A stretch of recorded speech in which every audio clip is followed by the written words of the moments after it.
यदि माँ वैष्णो आद्य शक्ति का स्वरूप है तो वे भगवान शिव की पत्नी हुई, ना कि भगवान विष्णु की।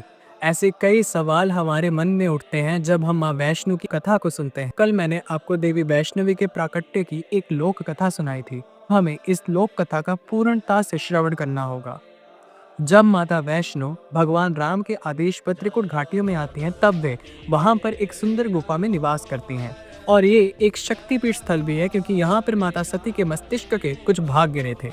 एक भक्त था जिनका नाम है श्रीधर। माता की उपासना करते थे पुत्र प्राप्ति के लिए।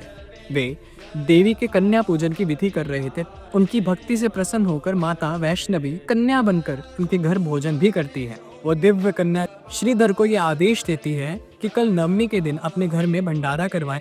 श्रीधर सबको निमंत्रण देते हैं और उसके साथ साथ भैरवनाथ को भी अपने ग्रह पर निमंत्रण दे देते हैं। भैरवनाथ दिव्य कन्या की परीक्षा लेने के लिए श्रीधर के घर भी आते हैं। भैरवनाथ जी ये देखते हैं श्रीधर की सहायता करने आई वो दिव्य कन्या रूपी माता वैष्णवी सभी भक्तों को उनकी इच्छा अनुसार भोजन दे रही थी। भैरवनाथ उनसे कहते हैं कि मुझे मांस मदिरा चाहिए।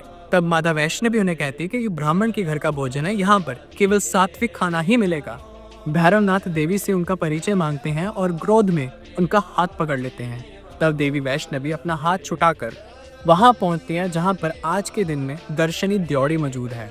उनके साथ वहां पर भगवान हनुमान भी मौजूद होते हैं। वे उस सूखे स्थल पर माता से पानी मांगते हैं। तब माता वहां पर बाण मारकर जल की धारा निकाल देती हैं और अपने केश भी उस जल में धोती हैं। उस धारा को बाल गंगा कहा जाता है। देवी एक स्थान पर खड़ी होकर भैरवनाथ को पीछे मुड़कर देखती हैं।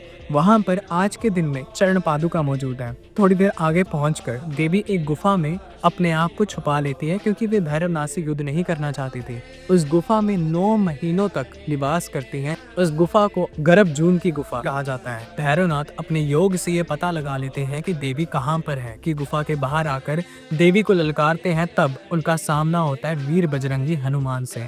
तब देवी उन्हें रोक देती है कि अभी इसकी मृत्यु का समय नहीं है। देवी वहां से हाथी मत्था से होते हुए सांची छत के द्वार से उस गुफा में प्रवेश करती हैं, जहां पर वे अब निवास कर रहे हैं। वहां पर भी भैरवनाथ देवी का पीछा करते हुए पहुंच जाते हैं। तब देवी लांगोरिया को पीछे हटने का आदेश देती है। वही भैरव अब देवी का चंडी महाकाली स्वरूप देखता है। देवी अपने त्रिशूल से भैरव का सिर धड़ से अलग करती है और वो सिर वहां पर गिरता है जहां पर आज के दिन में भैरव घाटी मौजूद है। देवी कहलाई वैष्णवी से वैष्णो माता।